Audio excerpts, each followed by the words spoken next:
study. Sorry about that. Wrong congregation. Let us, so our time is limited, so I want to go ahead and let the rabbi start so we can all participate and get our comments in. Shall we start, Rabbi? Andre, are we recording? I guess we are. Andre, can you hear me? Yeah, we're recording. Plus, we're also want to welcome those who are joining us on Facebook Live as well. So. Okay, well, welcome to everybody. Steve suggested that we go back to our original practice of saying the blessing for Torah study before we do that.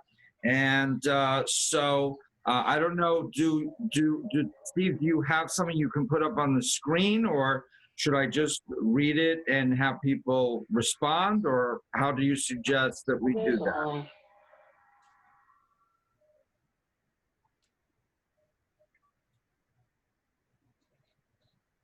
Steve, you're muted. We can't hear you.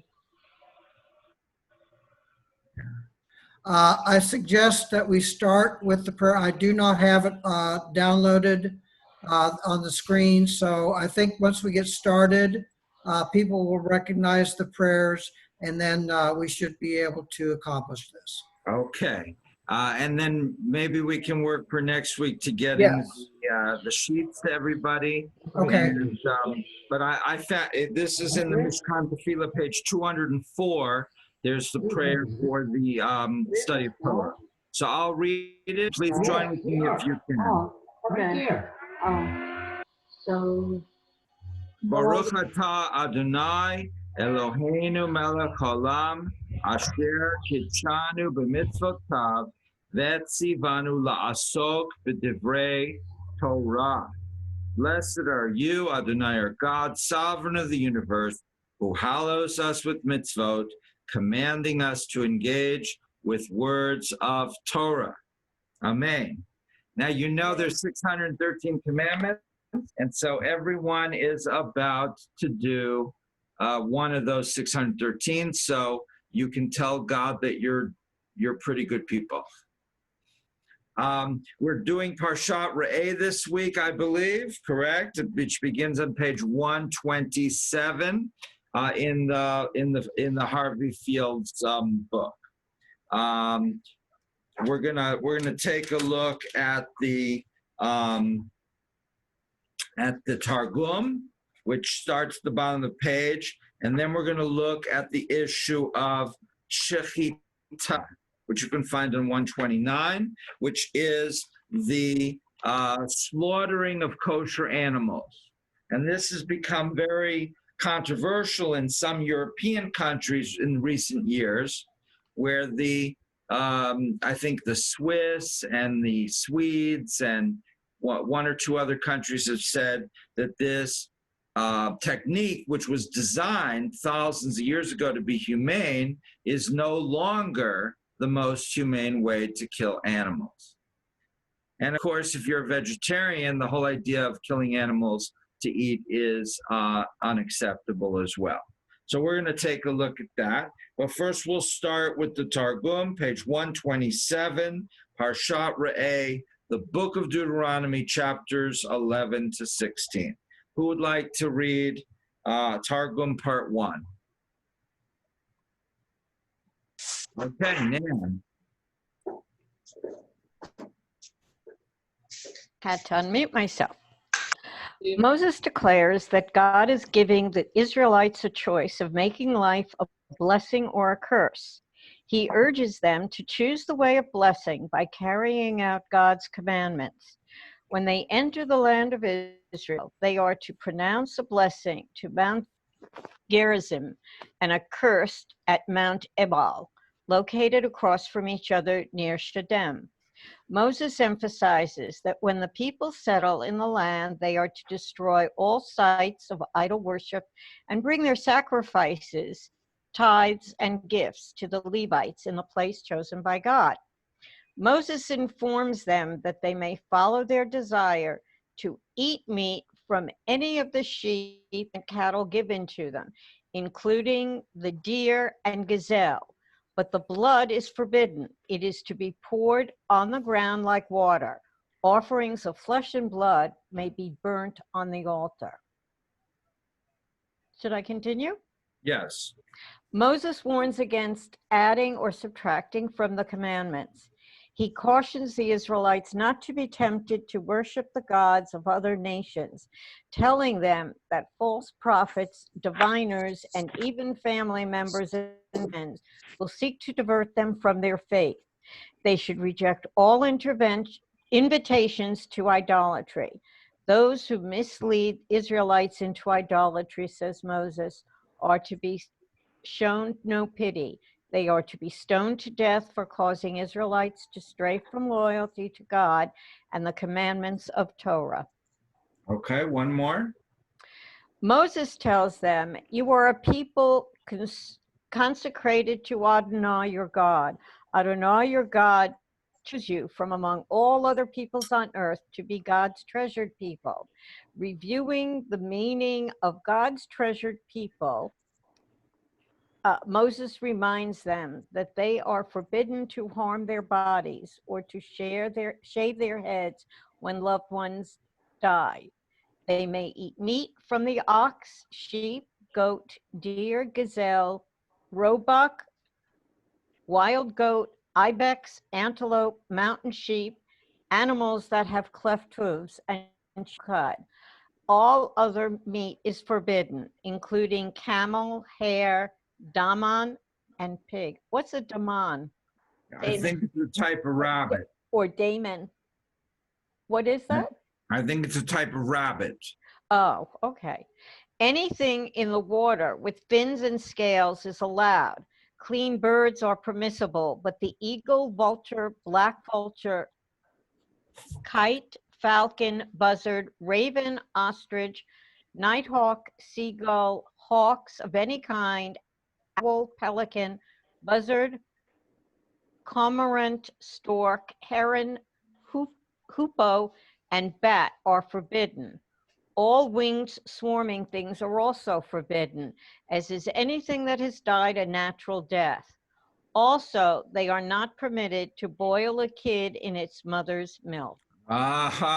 Just throwing in the also at the end there, and of course this sentence, word for word, thou shalt not boil a kid in its mother's milk, appears 3 times in the Torah, different places, and it would seem to indicate to me that you shouldn't take a child of a goat and take the goat's milk and heat the milk up and kill the kid in front of the mother using the mother's own milk, that this is a cruel thing.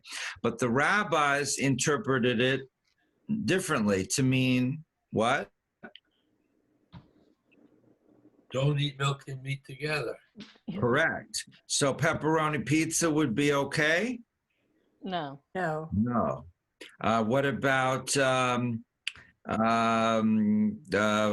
cheeseburger? No. No. No No. cheeseburger. Oh my God, this is it's gonna put McDonald's out of business practically. Okay, so that's part of the Parsha. We're gonna stop here for the moment. Comments about what we've read so far, starting with Nan? Well, I noticed a lot of the animals, or the birds especially, that were listed are birds that go after animals that have already died. They go for or animals that go for the road, what some people term as roadkill. So that is very clear to me, and I understand that. But some of them I was surprised at, but Like which I one? understand reasoning. I didn't. Like which ones were you surprised at? Ostrich. Oh, ostrich. I only ate ostrich once that I know of in South Africa. They served ostrich steaks. You can get that here in Arizona. And it was billed as a very low cholesterol alternative to steak. and it was. But because it doesn't have any of the fat, it didn't taste terrible, but Yeah. it didn't taste great either. So, Well, they don't have bison on here either, and I've had that. That's also very extremely lean. And they you're don't have talking moose. about- wait, that we were talking about birds. Right, but I'm talking about animals too. I said some of the animals, They you don't know. list any animals, do they? Yes, they list a lot of animals. Oh yeah, they had you may Bats. eat sheep, goat, deer, gazelle, roebuck, wild goat, ibex, antelope, mountain sheep, and animals that have cleft hooves. But Uh-huh. the meat that are forbidden is camel, hare, daemon, and pig, or daemon and pig. Okay, hold on. Dave Katz has his hand up, I believe, or Pam Katz. What are the winged swarming things that are forbidden? I can't visualize a winged swarming thing. Would that be insects? Mosquitoes. Mosquitoes. Yeah, but who eats? Bees, wasps, I mean, who flies. eats mosquitoes anyway? Well, you don't, but some people might. Okay. Actually, And chocolate-covered mosquitoes are even worse. If they're made out of milk chocolate, that would be breaking two rules. Crickets aren't allowed either, and I've Okay, tasted cricket. hold on. Dave Katz and then Miriam. It also says that it's forbidden to harm their bodies, which it probably explains the Jewish tradition of not having tattoos. Oh, yes. Okay, Yeah. where's that? That is that's in right the, there before. It's Section 3. in the beginning. Yeah, yeah. correct. Actually, I didn't think we were allowed to eat as many as they say. I'm kind of surprised at a lot of the animals they say we could eat, like gazelle, roebuck, wild goat, All right. ibex, antelope. Next time you put in your order in the meat store, you can. Yeah, I have You to try some of these things. Yeah, you might as well. But there's a But they- reason that we eat mostly steak chicken. Right. And that's what we eat most. But I have heard deer, but I haven't heard of anything else. I mean, goat, but they do have cleft hooves and chew cut, I guess, so they're allowed. All right, so let's go through the criteria. So Miriam just said that for animals like a cow or something, they have to have cleft hooves and chew their cut. What is the restrictions on fish? Scales. Scales and fins. Do they name any fish? They don't name any fish. They don't name any fish. It just has to have scales and fins. Does a Scales and flounder fins. have scales and fins? Yes. Does a tilapia, Yes, Yes. salmon, Yes. yes, gefilte fish? Of course. no, Well, Well, the filter fish, the fish that make it do. Basically, shellfish that's out. Okay, and also catfish. Oh, catfish too. I don't know. Catfish got. They don't have scales? the bottom I feed, think so. I don't think don't- catfish does. I'm not sure. They're not eligible. I don't know why, but B, and just to remind you, I only can see 4 screens. So if I don't see you and you raise your hand, use the, I see Marcia's got a thing. So B and then Marcia. well, the question, first of all, with catfish, it's the bottom feeder. My father told me you don't need bottom feeders.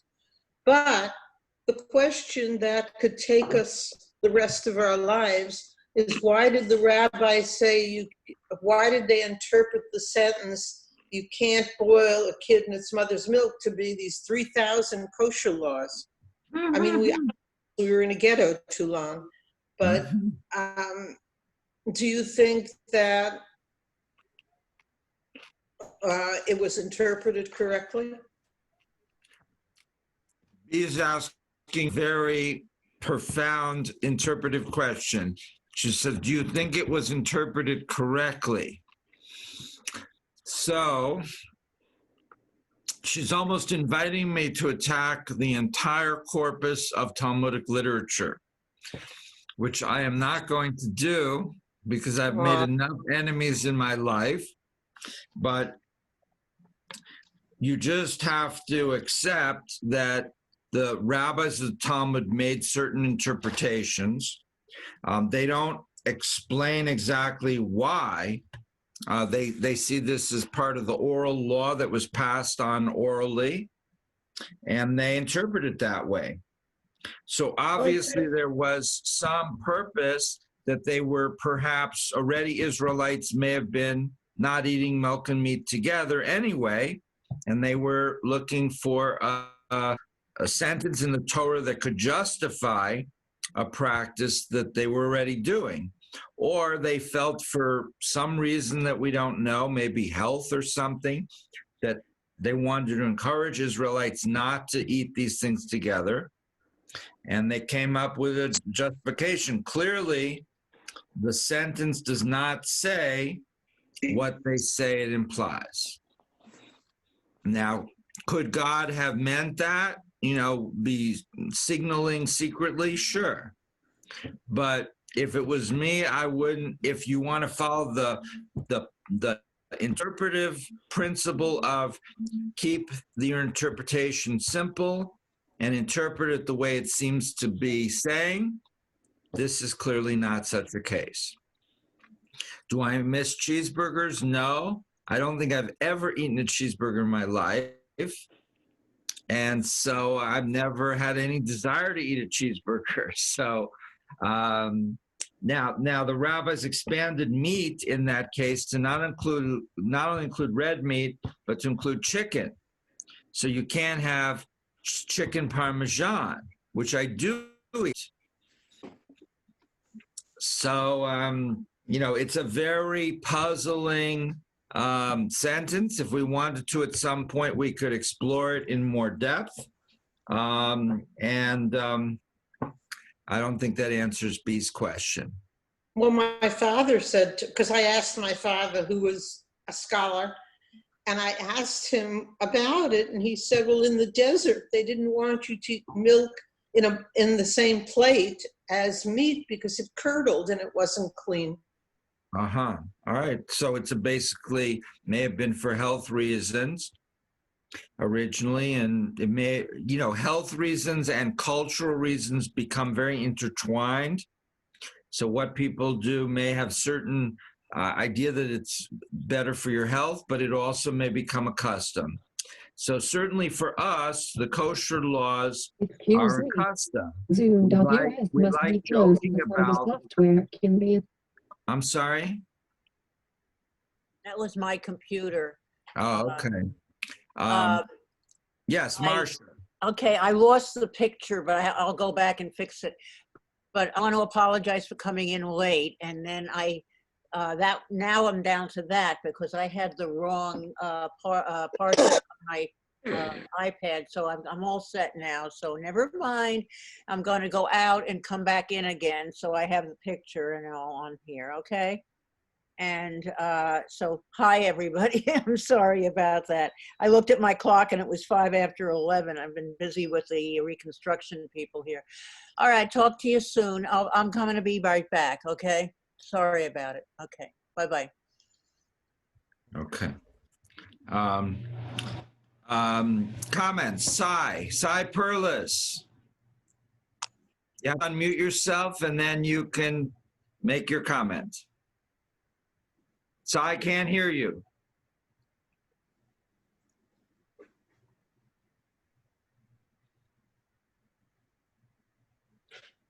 Nope, still can't hear you.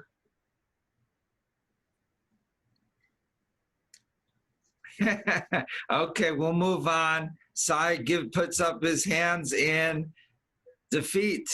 You can lift more weight than anybody in your age, but you can't figure out how to unmute. Zoom.us must be closed before the software can be installed. Okay, Riva, comment. You also have to unmute. Okay, I'm unmuted now. Okay. Just a small comment. I noticed there are no reptiles, snakes, all kinds of other protein-rich creatures that might have been Ah. available. Okay. Anyone want to take that one? Steve or Nan? Why no snakes? Why no reptiles? No crocodiles? Why aren't these things discussed? Are we looking at the Reader's Digest version here? And maybe it is in the original text? No, it's not in the original text. I mean, we are looking at the Reader's Digest version, but they wouldn't leave out those sort of details. That would be important because you have to know if you can eat alligator or not, or certainly snakes. I mean, the land of Israel was filled with snakes. All right, Pam or Dave? Maybe it's because they eat other animals. A snake would eat other animals. Marcia, you need to mute yourself, I guess. Then why doesn't the Torah say that? They could say any animal that eats other animals is prohibited. But a seagull eats other animal. Well, that's not allowed. Although that's not allowed. But It's implied by the list. Aren't there birds that are kosher that eat fish or something? Or it's on the list. Salmon. Salmon, yeah. What does salmon eat? Little fish. All right, so that's More. No, I think they eat plant material. What about frogs? frogs. Yes. That's a good one. That falls in Reva's category of this other. Why aren't they discussed? Frogs, snakes, alligators. Well, None of it. they don't have. They're cod. They don't have any of the criteria here. They don't have the cleft hooves. They're not clean birds. All right. So the alligator doesn't have cleft hooves and doesn't chew its cud. And So then it says clean birds. I don't know what they mean by clean birds. Birds that Right. don't eat any carrion. And that's about it. yeah. Well, clearly the all different kinds of vultures are prohibited. Well, all winged swarming things are prohibited, so I don't know. But it doesn't have the other criteria. Okay. But what you can see from this is that you could not take what's in the Bible and actually practice this. There's not enough detail. It doesn't tell you what the principles are except for 2 or 3 things. You'll also notice that with animals, it gives you principle, cleft hooves and chewing cud. With fish, it gives you criteria, skins and scales. But with birds, it doesn't. It just lists a bunch of birds, right? There's no criteria listed. Oh, there is. It says clean. Oh, okay, clean. Well, that's pretty vague. And what if you're not sure what a heron is? You know, you're living in Arizona in the 21st century. Maybe some of these birds that they're talking about in Israel 2,500 years ago may not exist. And maybe there's a different bird here that's not on this list, but it looks delicious. So how do you decide if it's kosher or not? You could see the problems. Google it. And what we're going to look at for the next few minutes is one part of that problem, which is once you find a kosher animal, how do you prepare it to be eaten? So in other words, a cow is kosher? Yes. Why? It has the, go ahead. It has the, yeah. Again, it has the criteria. It has split hooves. Correct. And what else does it do? It doesn't have split hooves. And It doesn't have split hooves. Cud. What's, sorry, one at a time? Steve? It chews its own cud. Okay. What does that mean, chew its own cud? But only part of the animal is kosher. Steve, what does it mean to chew your cud? It's like your cheeks, inside your cheeks. So they It's chew like the grass, They chew the grass, they put it somewhere, then they bring it back up and chew it again.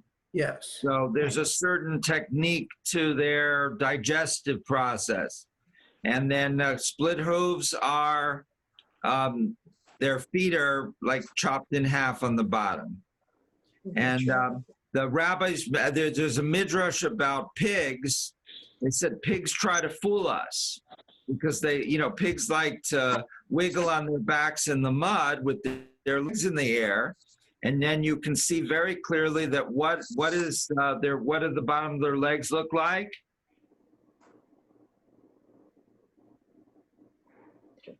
Probably looked unsplit.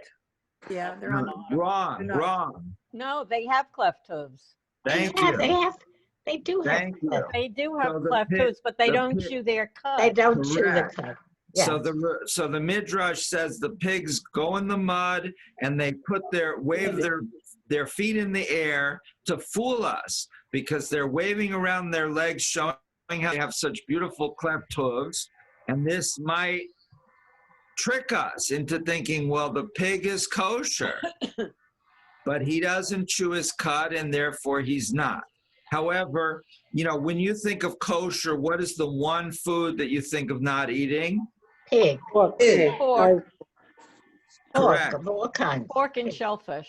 All kind of pig, You'd think the pig would be happy, not try to fool us. which I'm allergic to. Really am. Yes. I'm allergic to all pig food. Okay, Dave or Pam have something to say. Dave, Pam? Well, I could say something about pork. Remember, at that time, that was due to health also. Remember, they would get diseases from pigs. Right, we don't know the motivations of the prohibitions, but Miriam's point seems to be very logical and reasonable, that there was trichinosis and other diseases, and so that the Israelites would want to stay away from pork because they must have had a few bad experiences is logical. When the archaeologists are excavating Canaanite cities, you know how they can tell an Israelite city from a non-Israel, from another type of Canaanite city?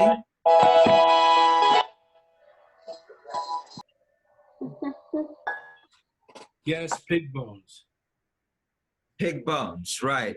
The Israelite towns don't have pig bones or don't have very many pig bones, and the non-Israelite cities have a lot more. So there you go. Okay, we're back to the Shrita, Perek Aleph, page 129. We're skipping the rest of the summary of the Torah, which deals with other issues. Who'd like to read Perek Aleph Shrita, addressing the Israelites? I would. Pam and Dave, did you have something you wanted to say? No, but I can read if you want. Okay, go ahead and read. Addressing Israelites about their future in the land of Israel, Moses emphasized the critical importance of observing all the mitzvos, or commandments, of the Torah. If the people do so, they will be blessed. If they do not, they will be cursed. The choice is theirs.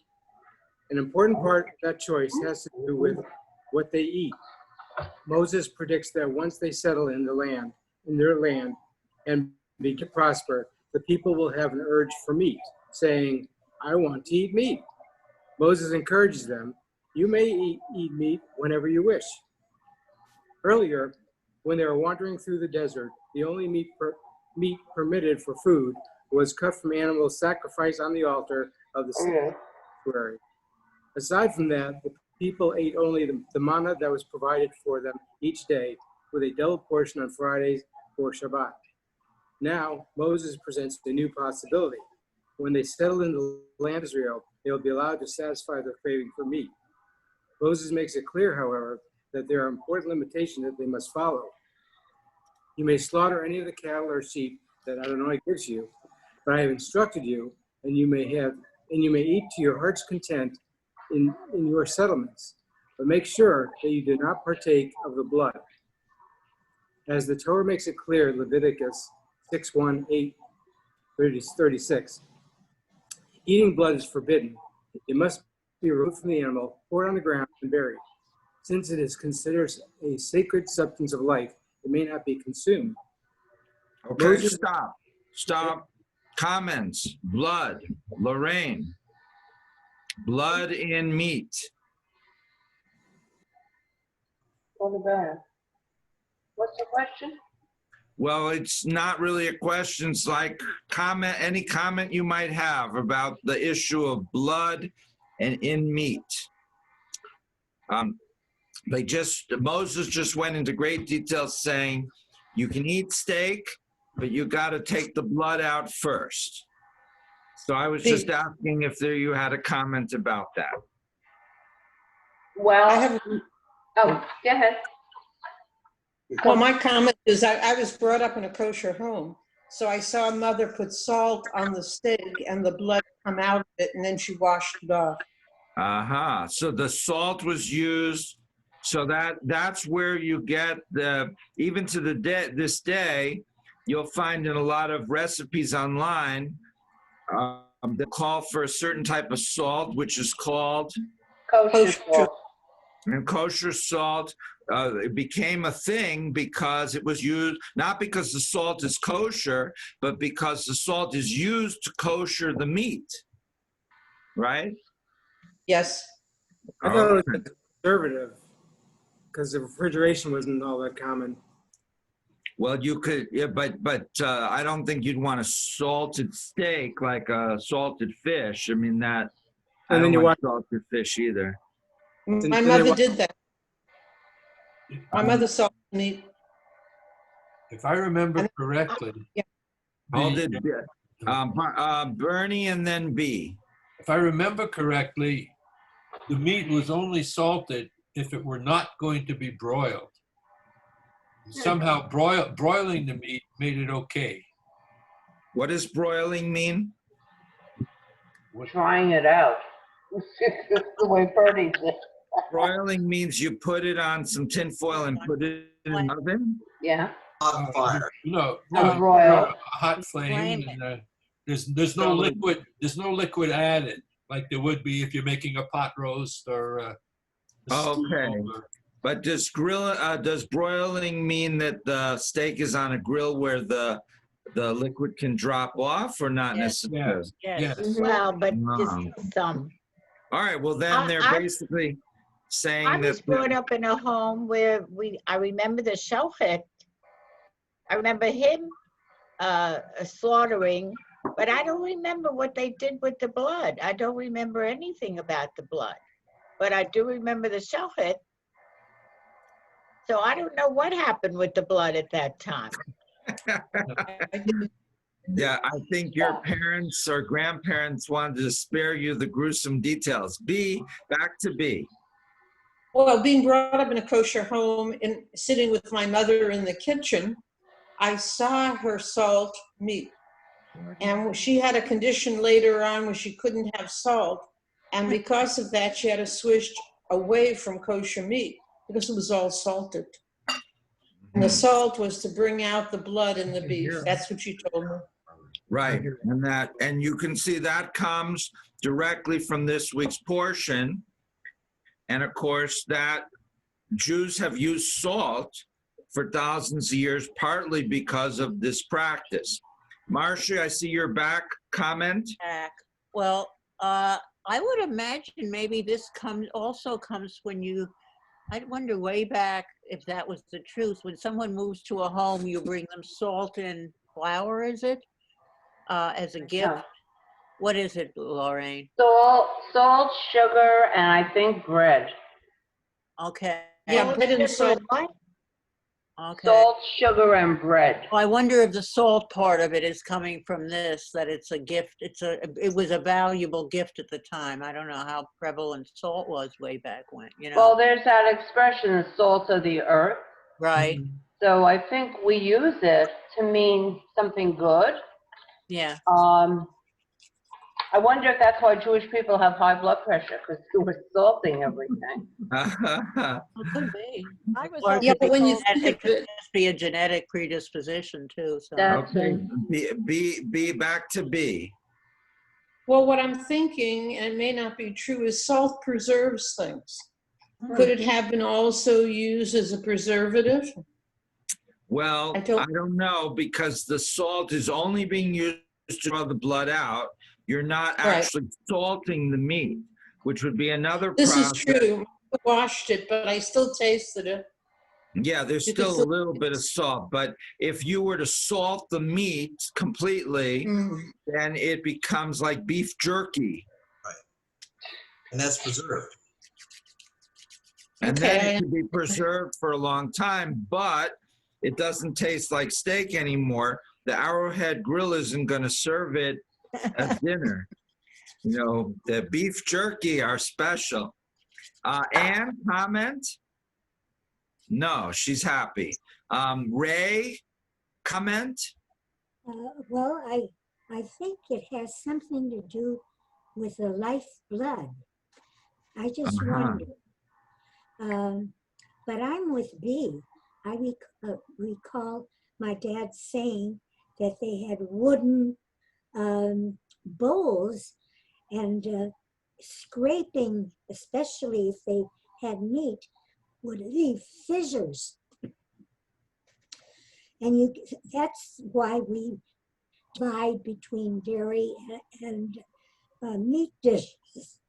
I also remember when my grandparents came from New York, we always had special glass dishes for them.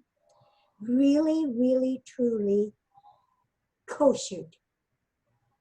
All the meat that was in our home was kosher, but my mom got it from a kosher butcher. Right. She did not do the koshering. And to be doubly sure, they used glass meat dishes when her parents came to visit us. Wow. Wow. Other comments so far? Babette? No? Bob? Steve has his hand up. Steve. Hello. Hi, Steve. Oh, Steve Okay. and Bob are separate. Yeah, well, he's in the other room because he can hear better. Um, So ordering a steak rare or medium rare is prohibited, correct? no. The blood. Well, the kosher process would remove enough of the blood to make it okay. However, there are certain cuts of meat which are generally not used in kosher butchers, but that's not about the blood. It's about another thing, gid hanasheh, the sinew, which was in the thigh, which is what the angel harmed on Jacob. And here again, there was a big jump in rabbinic thinking. The angel harmed a certain tendon in Jacob, and then how do you get from that to saying that tendon in the cow is prohibited? So theoretically, you can open the cow up, take out that sinew, and sell that meat. That's where I don't know exactly what cuts are there, but it's the best cuts. But it makes it more expensive because the butcher has to spend 20 minutes or so, getting in there and getting the sinew out. So it's easier and I guess more economically efficient to just chop that part off, and the kosher butcher sells it to a non-kosher butcher who then sells those steaks. But the steaks are kosher, they just had to have the sinew removed. But other than that, you could, as far as I'm aware, you can order a rare steak in a kosher restaurant. But it's a good point. It seems to be a little bit counter the whole idea of things.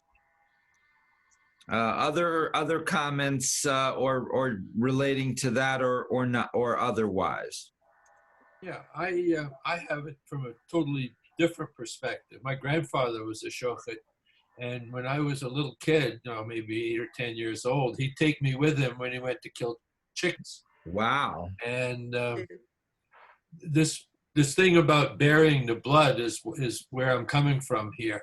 Is that what I remember is he'd slit the chicken's throat the way he was supposed to, and then he'd throw it in a barrel. And there was a helper in the shop who would do the dirty work, if you will. And there was sawdust on the floor. And I'm wondering if that sawdust wasn't there to soak up the blood so that then they could dispose of it in a proper way. It certainly also made it easier because if you have blood on the floor, it'll be gross and you could slip and stuff. So I'm not sure if the sawdust was designed to get the blood to be able to dispose of it properly, or was it almost a safety feature? You wouldn't want the shochet slipping on the blood. So I don't know. It's an interesting question on that. Anyone else? Okay, then let us go forwards. Who'd like to read? Moses also suggests. Riva. Moses also suggests that there exists a required means of slaughter. He tells the Israelites to slaughter meat as I have instructed you. However, there is no record of such instructions in the Torah.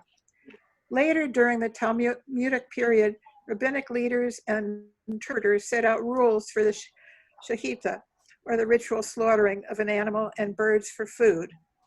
These rules are to be carefully followed by the shechet or slaughterer, who is responsible for the preparation of meat for the Jewish community. The shechet must study and become expert in slaughtering. His hands must be steady. The knife used for slaughter must be regularly examined for sharpness by passing it over a thread or fingernail. The knife must be clean, smooth, and without a dent or nick. It must be at least twice the length of the diameter of the animal's neck and not pointed at the end. Before slaughtering, the shechet is to pronounce the blessing, "Be praised Adonai, our God, ruler of the universe, who sanctifies us with commandments and commands us regarding the act of shechita." Slaughtering is to be performed with a horizontal cut across the throat, severing the trachea and esophagus. The knife must be drawn quickly back and forth with no shechia, pausing, derasa, pressing, halachda, burrowing, hagrama, cutting out, or agira, tearing out.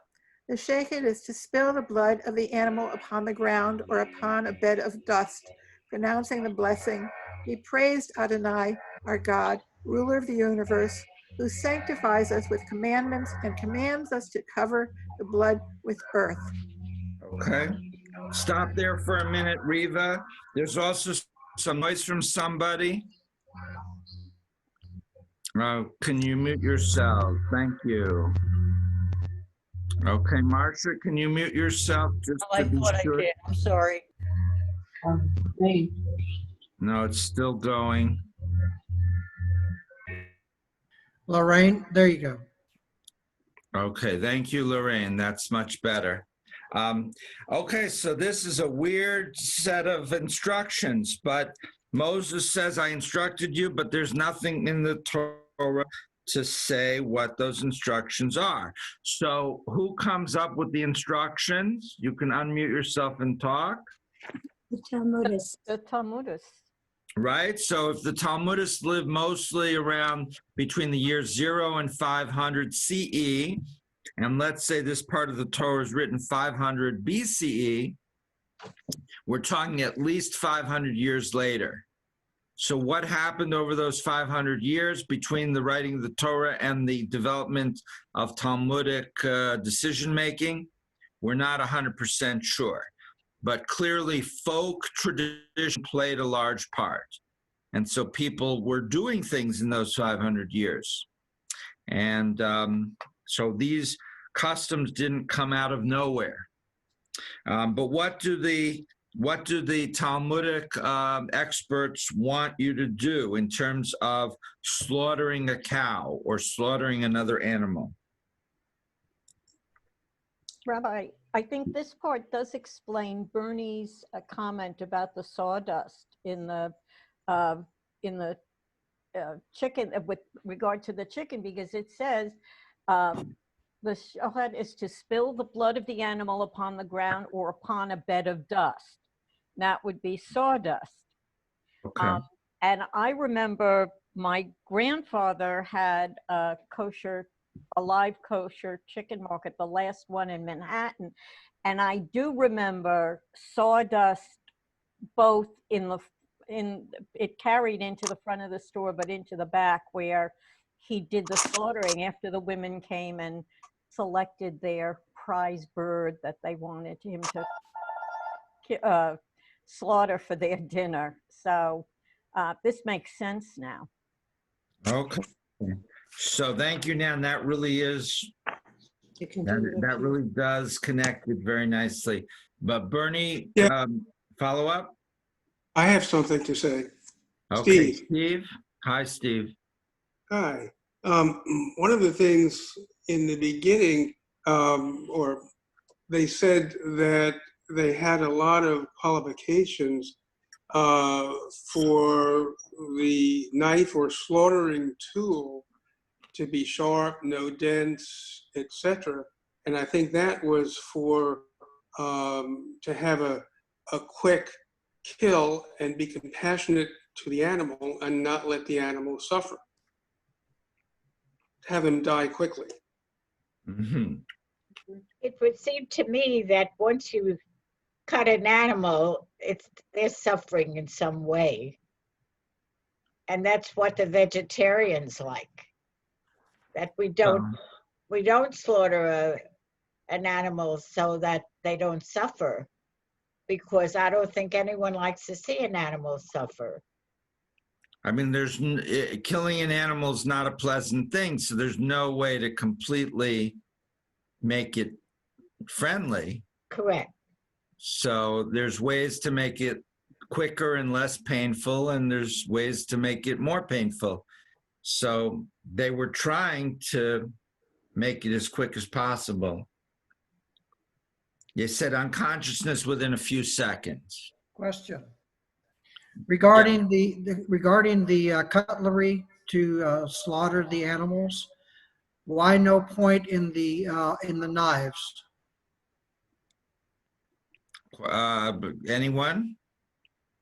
I would imagine it could catch on something when they're doing the slicing. Because most butcher knives do have a point. And kosher ones do not. I've not sold a kosher one. Interesting. I would imagine that when you go to cut something, if you slice, the point could hurt first.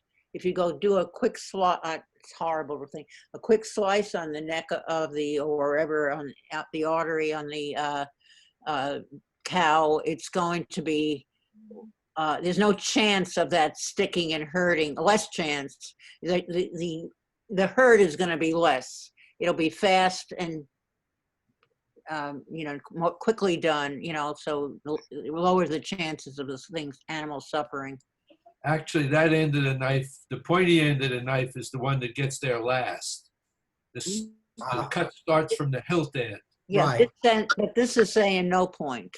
But no, what if the end that would be pointed?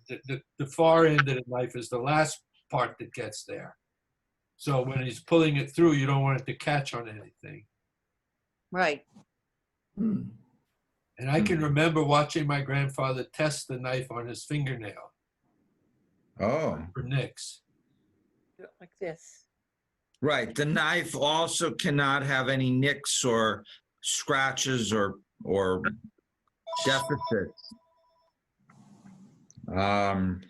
When I lived in Israel, part of the time was on a kibbutz that was not a religious kibbutz, but there were people there who were kosher, and the shochet came around and slit the necks of chickens in front of them, and the blood was just allowed to drip on the ground.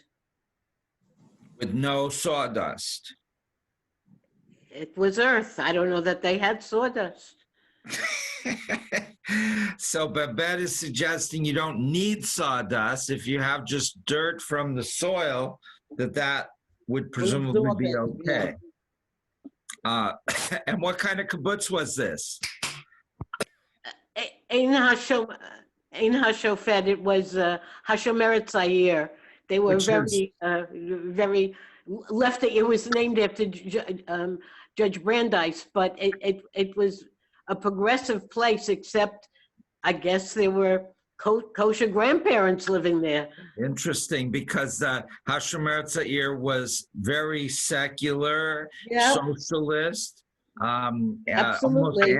almost anti-religious. Yep. And here they are. Even the Israelis can't get away from their ambiguity toward Jewish tradition. Even in a Hashomer Hatzair kibbutz, they're bringing in the shochet. Yeah, but there were also pigs there, and they called them rabbits when we were assigned tasks. They worked in called the them rabbits. what? They called them Rabbits, right? And is it true that they raised the pigs on wooden beams? I'd heard a story that I never worked in the rabbits. The Jewish National Fund owned a lot of the land, and they would rent it out at like nominal rates to people like kibbutzes, and some of those kibbutzes wanted to raise pigs, but the Jewish National Fund couldn't allow pigs to be raised on their land because a lot of their donors would object. So the solution, according to what I heard, I don't know if it's true, is the kibbutz would build like 3 inches off the ground. They just put wooden planks, and the pigs would live on the planks 3 inches off of the ground, and so they were not raising pigs on their land. All right, thank you, Babette. Any other comments right now? Okay, let's go on. We are now in the this short paragraph in the middle, 130 on the left. What is the purpose? Who would like to read?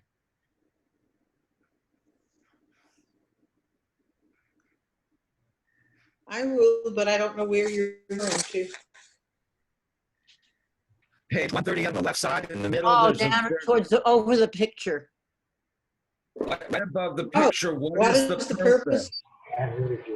What is the purpose of those carefully developed regulations regarding the slaughter of animals? Want me to continue?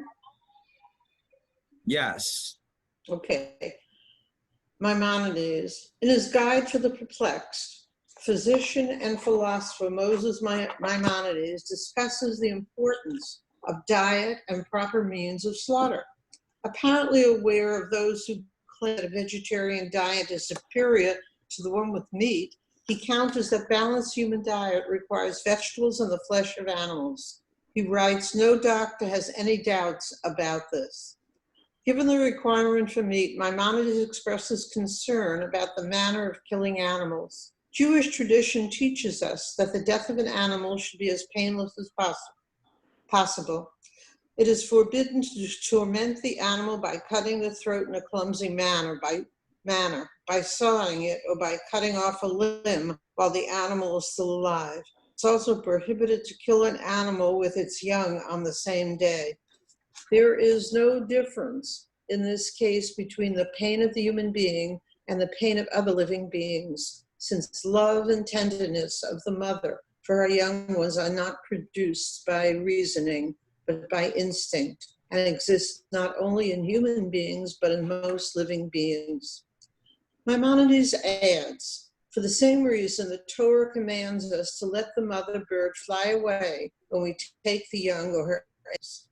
For when the mother bird is sent away, she does not see the taking of her young ones and does not feel any pain. Continue? One or two more paragraphs, yeah. In stressing compassion for animals, Maimonides uses a Talmudic ethical category known as Sar Ba'alei Shayim, or concern for the pain of living things. Nothing should be done that needlessly causes pain to the animal. The procedure of shehita,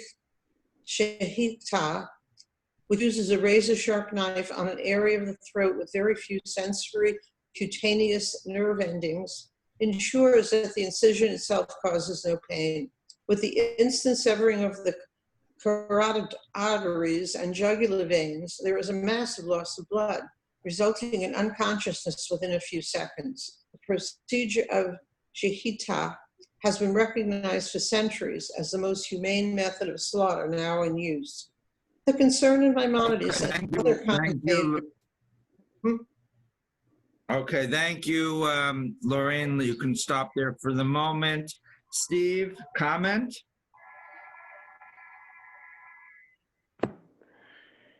Okay, no comment. Okay, Riva? Just a small comment. I don't see it here, but I know it from people who've talked about koshering meat, that if an animal is found to be sick when it's slaughtered, it can't be used as kosher meat. Right, and that includes inspecting the lungs to make sure there are no marks. So, you know, if it's found to have marks, then it would be sold to the non-Jewish butcher, the non-kosher butcher. So it says here, you know, they sever the carotid arteries and the jugular veins, so you lose a lot of blood, and you go unconscious very quickly. So it's a better death than a lot of things, but it's certainly not, you know, completely, I mean, there's pain issue, but there's also the trauma of realizing that somebody's coming at you with a knife and they're going to kill you, right? So even if it's instantaneous death, the cows kind of get the idea that they're about to get killed. So that's also not, it's not a peaceful, serene, relaxing way to die. But Ray has a question. Ray has a comment, Rabbi. Yes, Ray. This reminds me that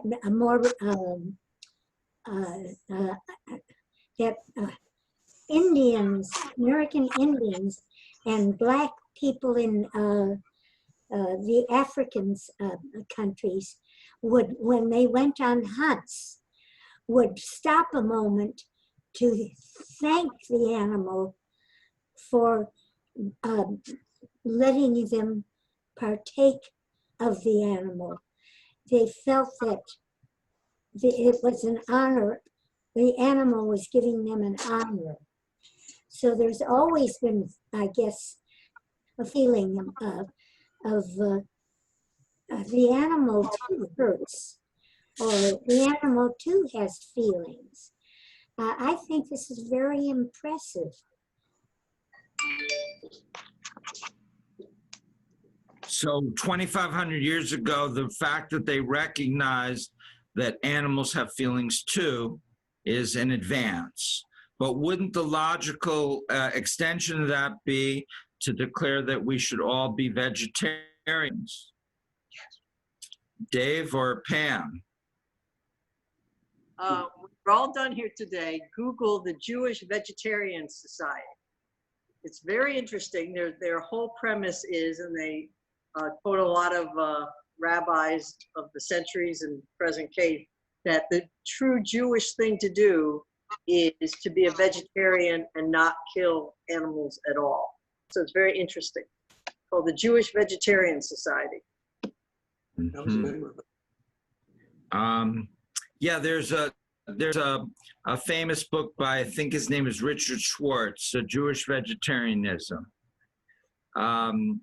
So do we all agree we're going to become vegetarians for a week? We'll try it out. And then Ray. Yeah, today. It's really hard to get enough protein with a vegetarian diet, and even the people 2,500 years ago recognized that. So without cruelty, you add a little meat to your diet. It's all a balancing act, right? And so, And one other point, we're capable of digesting meat, which seems to suggest that we should be eating it. Okay, so and it's interesting because in the Garden of Eden, Adam and Eve originally were not meat eaters, right? They were originally vegetarians, and when they were thrown out of the garden, God specifically said to them, "Now you can eat meat because you're out of the garden, so things are harsher." And it's true, and what can I say? But it's still, I eat meat, I eat fish, I eat chicken, but I feel a little bit bad about it, but not that much bad. Ray. I agree with Anne. We have to have some protein. I think that many Americans overeat. Have you ever watched a real steak lover? Many people seem to ignore the importance of their vegetables and fruits. But I do agree with Anne that you have to have some because we have to replace what we break down in our bodies. And our bodies are protein. Okay, and on the other hand, so you like the idea that is expressed in rabbinic literature so far that you can eat meat, you have to like prepare it with concern for the animals to minimize their pain. And the principle there that you can learn in Hebrew is the Tsar Ba'alei Chaim. Chaim is life, a Baal is an animal, or Ba'alei is animals, and Tsar is pain. So you see it there written there in italics, Tsar Ba'alei Chaim. This is a concept in rabbinic thought.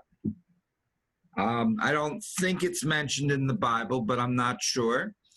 That is concern for pain caused to animals, to try to minimize it and be compassionate and caring as much as possible, even for a cow that you're about to eat.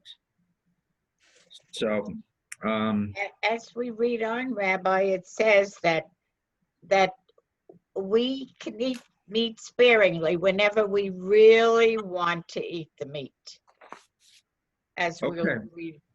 Okay, Miriam, do you want to keep reading now? The concern of Maimonides? Sure. No, that's just it. Miriam. Me? The concern of Maimonides and other commentators for the principle of Tsar Ba'alei Chaim, the pain of living things, is not simply a matter of compassion for animals. The same principle is applied to human relations. These laws are set out, says Maimonides, with a view to perfecting us so that we should not acquire habits of cruelty and should not inflict pain needlessly, but should be kind and merciful even with animals. Okay, next page.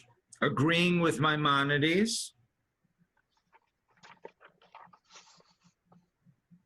Agreeing with Maimonides, Aaron Halevi of Barcelona observes in his Sefer HaHinut that the root purpose of all these regulations about animals and their slaughter is to teach us that our souls must be beautiful, choosing fairness and pursuing giving kindness and mercy. In training our souls to such behavior with regard to animals, which are not created other than to serve us, we train ourselves to do good for human beings and to watch over them, lest they cross the boundary with regard to that which is proper and being pain to others. This is the proper path for the holy chosen people. Go on? Yep. The prevailing motive behind the regulations dealing with the slaughter of animals has to do with the effect that butchering other living beings has upon human beings. Jewish teachers fear that taking the life of animals promotes insensitivity, even cruelty. To counter this danger, they insist upon blessings before and after the slaughter, care for the sharpness of knives, and the quickest, least painful method of death, all means of teaching compassion in the midst of animal slaughter. Okay, so that explains the Sefer HaChinuch, the Book of Education, was a 13th century book that listed all the commandments, and as it says here, it was written by a rabbi from Barcelona before the Spanish expulsion of 1492. So he lived about 200 years before that, and he says that all of these regulations about the knife being sharp and so forth is designed to keep us sensitive to what we're doing. That you shouldn't become sadistic and enjoy hurting the animals. And that you know, as Anne said, we may need to eat, but we don't want to take joy in killing them. Comments? Nan or Dave or Ray? Well, I'm very proud of that. I'm very proud of that pronouncement. I think that many of the things that we are reading are to help us remember to have compassion for each other. Didn't Hillel say,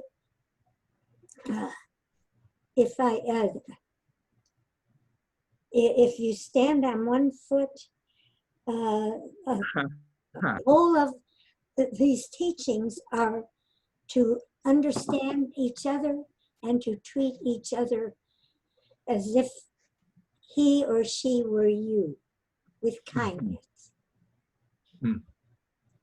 I forget the exact quote, but it's such a beautiful quote. You know it well, Rabbi, I'm sure. Yes, yes. The story of Hillel on standing on one leg, yes. Steve?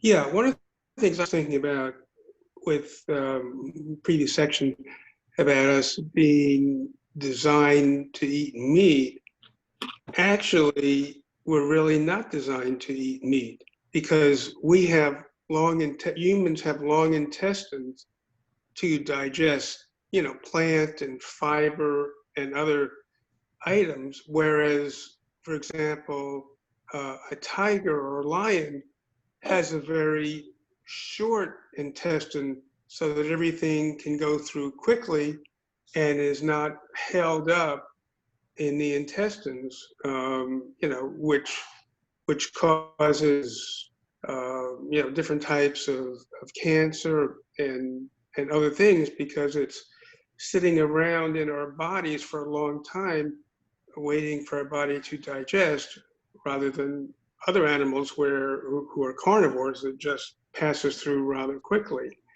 And then the other thing I saw here was that in regards to animals, which are not created other than to serve us, you know, it's saying that it's not recognizing that animals themselves have a right to a life, to have, you know, to breed and have families and you know, go romp around fields and pastures, and not just designed with the only goal of being, you know, food for humans. Response, Riva? Marcia. Marcia? Also, to Steve's point, people who are vegetarians, after a while, lose the production of the enzyme to digest meat. And if they start eating meat, they have a problem digesting for a while until their bodies reaccommodate to make that enzyme. So we really weren't developed totally to eat meat. We've accommodated to it for a protein. I mean, we could get that from eggs, maybe fish also, but meat itself is not necessarily a digestible thing for natively for human beings. So there you are. Riva. Yeah, in the past, I've never had any real appreciation for why people keep kosher. And for me, talking about it as a means of making us more aware and more concerned about compassion and loving kindness is one of the best arguments I've ever heard. Now, what about a redefinition of kosher? So the way that that Orthodox Judaism puts it down may not practical or reasonable or amenable to us, but could we come up with a different system of kosher that would, involve values we care about and, help us to remind ourselves of certain things without putting in all sorts of rules that we think are silly. Babette or Bob and then Marcia. No, Babette, Bob, okay. Marcia, and then if Bernie wants to say something. Well, I'll be fast because I think I know what we've been reading here about the kindness to animals, but I think mainly the kashrus was created because of sanitary reasons to make sure that this meat was fresh and the kind of meat that was eaten was going to be safe to eat. You can get pork and some of these other things that you couldn't eat could be contaminated more easily than the beef. What about a kashrut system that would focus on ecological issues? So you'd have, an emphasis on, like I think some of the chickens where eggs are kept in these tiny cages. So you wouldn't eat eggs if they came from chickens that had been abused. And if the fish has too much plastic, if a frozen fish has 3 layers of plastic and it's going to not biodegrade for 1 million years, would any of that be of interest to anyone? I know there's a group that really is very serious about eco-kosher, is I believe what they call it. Correct. And they've put a lot of thought into how to do the 2 major things we're talking about, to be compassionate to other living things and also be considerate of the world and people and the ecological environment. Makes a lot of sense to me. And how would you see that working, Anne? I would have to give it a whole lot of thought, but I've always felt that, especially in relation to pork, in modern times, we know what the problem was with it being contaminated and how to handle that, mainly by proper cooking, and why it was then still considered not kosher was a mystery to me. So you I think it's more tradition. It's tradition because it certainly wasn't a logical or reasonable extension of the rules. I like the idea of eco-kosher though. That's I have to think on that one. That's new to me. But we'd have to come up with some principles that people would accept and that would have some sort of meaning but yet wouldn't be too hard to practice. Like if we go into a restaurant and we have to ask the waitress 100 questions she doesn't know the answer to, it becomes unworkable. So it's got to be meaningful and practical. Dave or Bernie?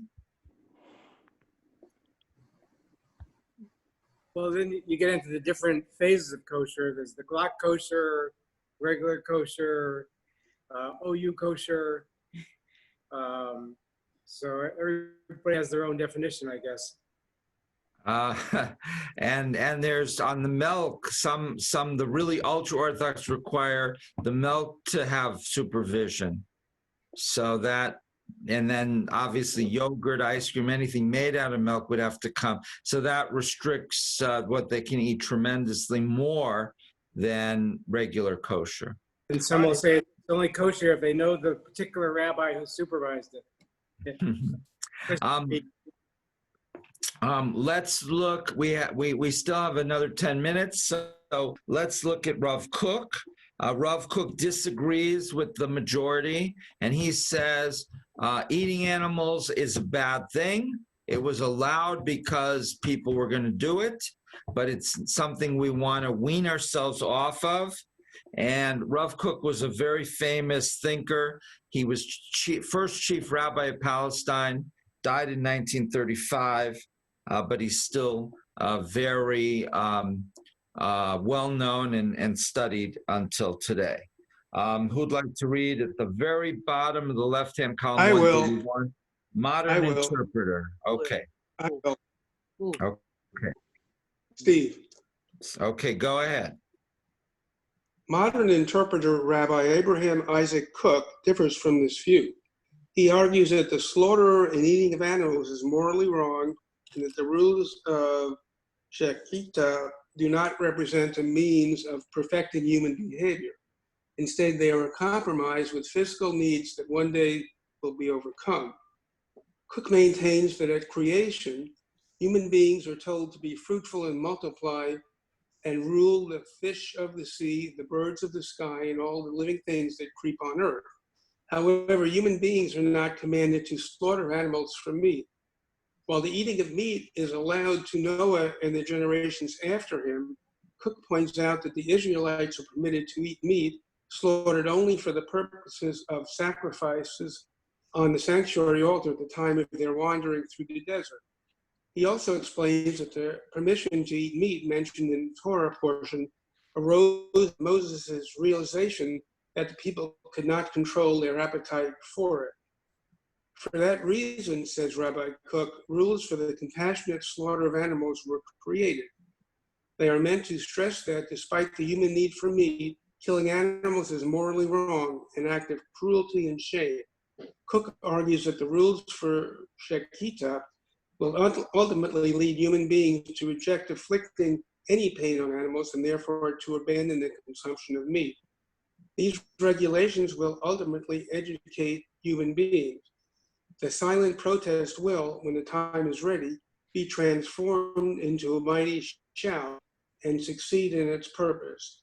The aim of Shechita is designed to reduce pain and to create a realization that one is not dealing with an inanimate object, but with a living being.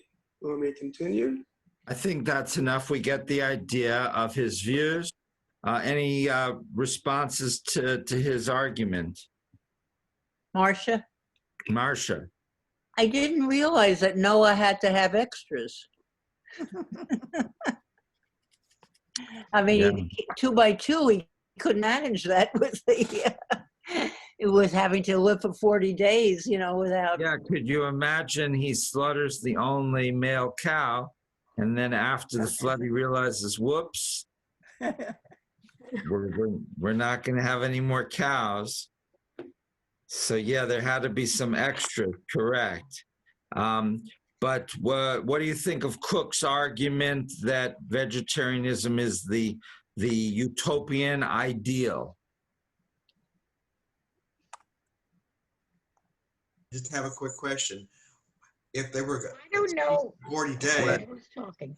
I'm sorry, Miriam, hold on. Yeah, I didn't know someone was Who's talking? Bob. Okay. Is that Bob or Steve? It's Bob. It's Hi, Bob. Bob. Okay, go ahead, Bob. So if Noah was at sea for 40 days and they were being vegetarians, where did they get all these vegetables that they were eating? Good question. I hope it's a rhetorical question you're asking. Well, there had to be some preparation for food, and I would think that, you know, there no refrigeration or anything like that. God created. You know, God created manna. Potatoes. But I don't know the answer to that, obviously. But you know, there must have been some system. Anyone want to respond to Bob's question? What about potatoes? Maybe Mrs. Noah baked a lot, you know, they stocked up stuff on this. Babette? Well, we were wandering in the desert for 40 years, only eating manna. That's right. They didn't have a desire for meat then. Well, God created the manna. But he didn't give it to Noah. Bernie. Let's carry this to the illogical extreme and remember that some people believe that plants also have feelings. And who's to say that if we kill a plant, it's better than killing an animal? I have, and can I, if you can get your protein from eggs, milk, cheese, which are replaceable and continually produced, and you're not killing the animal, so you eat sparingly. But vegetarians sometimes don't eat eggs. But when you eat an egg, though, the chicken goes on to lay more eggs. You're not. Yeah, but that's why they don't need eggs, because it comes from a chicken. Well, I remember those are vegans. For the blood spot, which is a fertilized egg, but you eat the unfertilized eggs. The point in my mind is you've got to have nutrients. Humans need a certain amount of protein, and when you get it by something like the animal products that are replaceable, or whether you kill the animal and have a little bit of their flesh, it makes for a balanced diet and better health. Hi, Steve. Well, some vegetarians, as far as I know a lot about plants, and they manage to get enough nutrients. They cook a lot of plants, a lot of beans and that kind of stuff. Those that are pure vegetarians will not eat eggs. Those are vegan. If that's Miriam, that's a vegan. Vegan. Right. A vegan. Okay. A vegan will not eat any animal products, like Ann was describing, cheese and egg and milk. Those are animal products. They're not killing the animal, but they come from the animal. And so that vegetarian can eat all those things, but a vegan will not. Oh, okay. And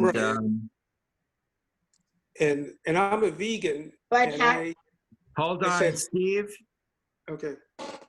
Go, Steve. Yeah, I said I'm a vegan. I've been so for a short time. I've been a vegetarian a lot longer. But as a vegan, I get plenty of my protein from legumes, from tofu or tempeh. There's lots of products that can give me my protein, and I'm functioning very well. And I think I'm healthier in many ways, for giving up the meat and the meat products. Now, the eggs and milk you talk about do not cause, or not caused by killing an animal, but they are caused by keeping a cow artificially pregnant so that they can produce milk and milk products for cheese and other items. So it's not the item itself, it's how it was produced, and an egg is an unfertilized fetus. So and for me, since I've given up dairy products, I was very congested before and would cough a lot, clear my throat. Now I don't, because it's not in my system anymore. And I became a vegan because of health and moral issues. And I like the idea. And I like the idea here is that the animals, they are meant to stress that despite the human need for meat, killing animals is morally wrong, an act of cruelty and shame. So that's something that he recognizes as well. So you agree pretty much with Rav Kook? Yes, I do. But I Interesting. never heard that meat was bad for you. Look at some of these diets people go on, like the Atkins diet. They solely eat meat and nothing happens. Everything's fine. They're okay. And it was said before that we're not meant to eat meat, but we do, and it doesn't hurt us. You don't It know does that. hurt us.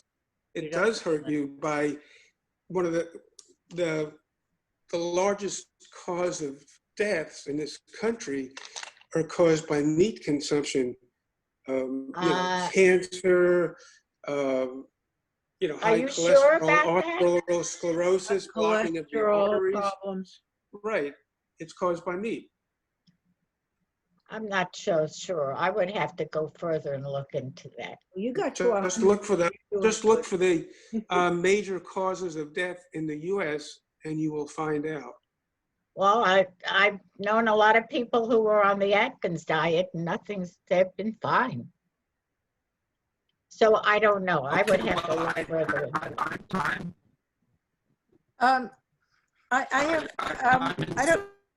I don't know. Rabbi, you're breaking up for me.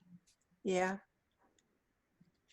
Okay, I'm gonna turn it You're over to breaking Steve. up. I don't know if this is my internet or what. You're breaking up, Rabbi. He knows. He knows. Oh, you know, I didn't hear that. I have a comment.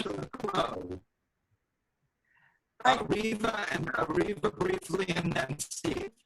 I know we're near the end of our time, and I don't know if this is the last class or we have one more class in this series, but I just wanted to mention that I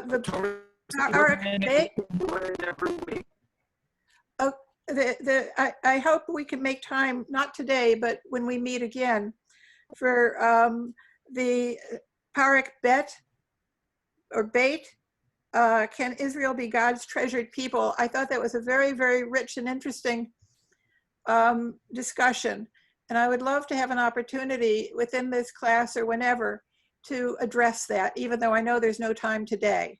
I agree with you. I was just going to say the same thing because I thought that was very Well, if we do it next week, it would be instead of the next parsha is good too. Justice, justice, you shall pursue.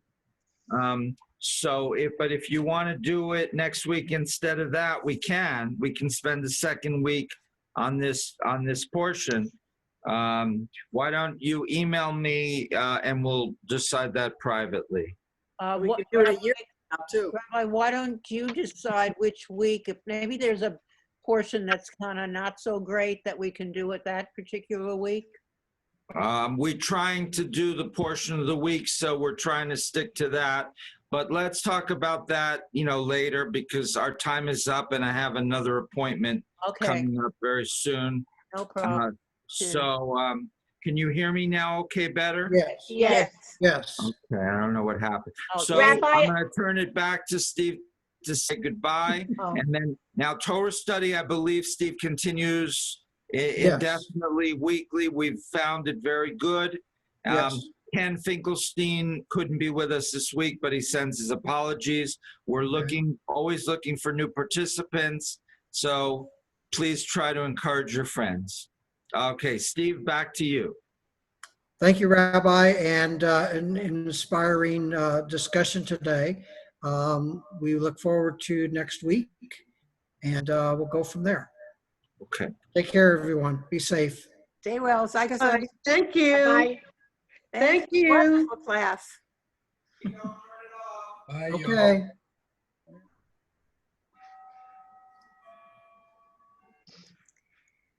Bye, everyone. Don't turn it off. Oh.